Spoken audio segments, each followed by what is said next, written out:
These are the first 6 problems on the study guide for Test 6, Quarter 2 for Algebra A. So this test will be testing you on whether you understand how to deal with exponent rules, and it has all different types of exponent rules. So let's take a look at the first problem here. This one involves exponent rules for multiplication. And so the first thing I would do is get rid of these powers of powers here. So I can't do anything with the work inside this parenthesis because the bases are different. But I can eliminate this parenthesis by taking the c to the fourth to the second power. So remember, the rule when we do that is to multiply the exponents. So we're going to do c to the 4 times by 2. Same thing over here. We're going to do d to the 5 times by 2, because this basically means that we have 2 groups of d to the 5th. Well, I'll go ahead and bring down this c squared and this d. Now notice everything is being multiplied. And so what we can do from here is multiply these exponents. See what we get. C squared. We've got a d. Now I'm going to write that as d to the first power. We'll need that in a little bit. And then c to the 8th power. And then d to the 10th power. Well, from there I'm going to use that commutative property and bring the c's next to each other, and then also the d's next to each other. But we'll start with the c's. And so when I do that, since everything's being multiplied, we're going to count up how many c's we have. Here we have 2 c's. Over here we have 8 c's. So the rule is that you're going to add up those exponents.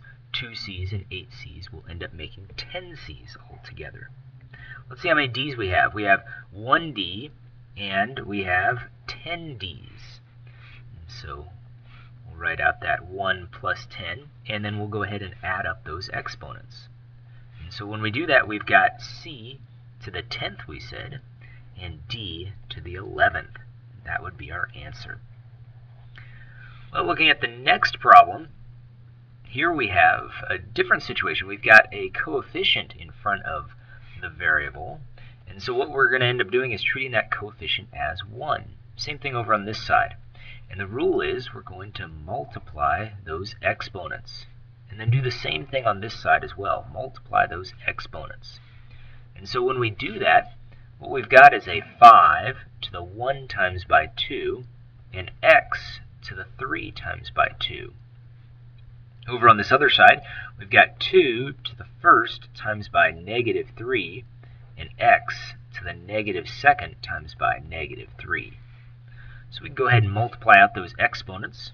That makes 5 squared, x to the 6th, 2 to the negative 3rd, and x to the positive 6th, because the 2 negatives make a positive. Now we have to be really careful here.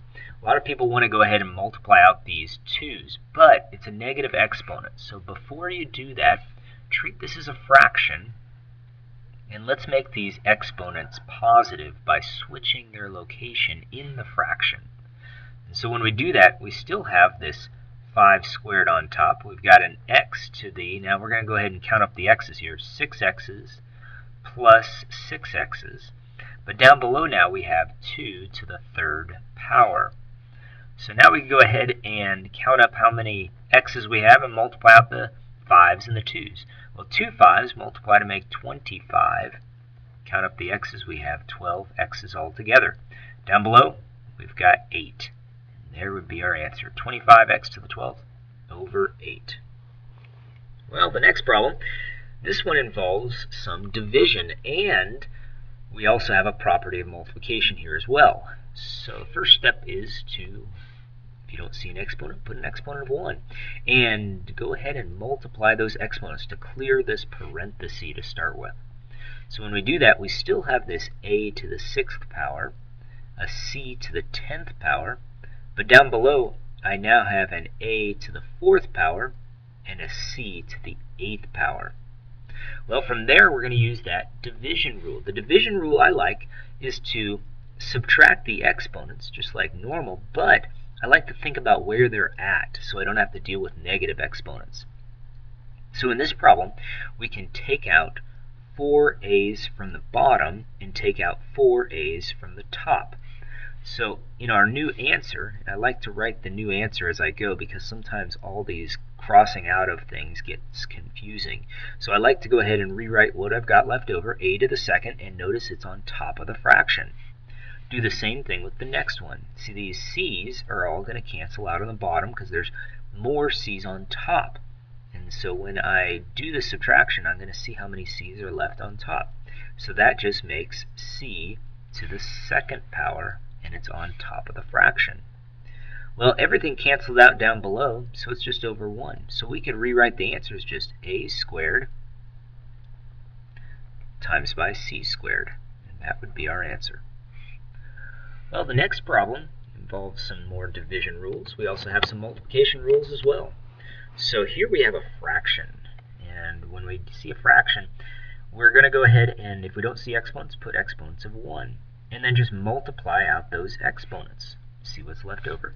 Let's do the same thing with this one as well. But actually, before we do this one, see this is in parentheses, and we've got division here. So before we do this multiplying of the exponents, let's go ahead and reduce this fraction. There's no extra parentheses in here, so we can do that work. So we're going to go ahead and do both parts at the same time. So here, we're going to cancel out this a and take away 1a from the top.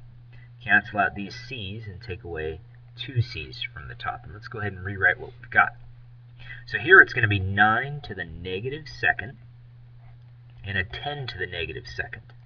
And over here, let's go ahead and rewrite this as, well, we'll write it as one fraction in just a moment once we clear these parentheses. Here we have a to the third power on top of the fraction. And then up here we have c to the sixth power on top of the fraction. So everything canceled out on the bottom. So we don't really even need to write this as a fraction, but I just did to show you where things are in the fraction. And so now we're going to go ahead and use that rule of multiplying. So we've got 4 groups of a to the third, c to the sixth. So let's go ahead and multiply out those exponents. 1 to the fourth power doesn't change anything. It's still going to be 1, so we don't have to worry about that.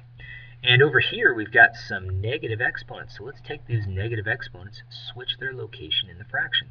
Do the same thing with these. Switch their location in the fraction. Let's see what we've got left over. So now we've got a 10 squared on top of the fraction. Down below, it's a 9 squared.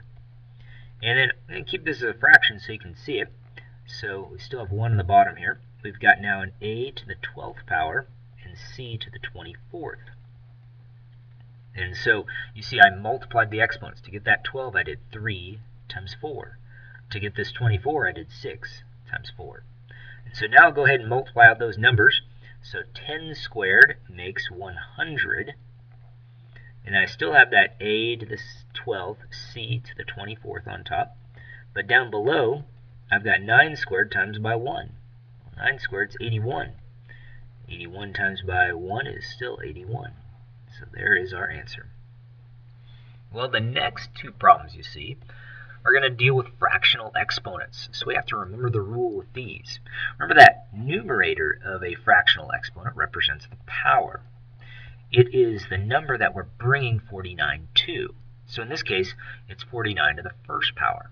Well, the denominator tells us the number of roots.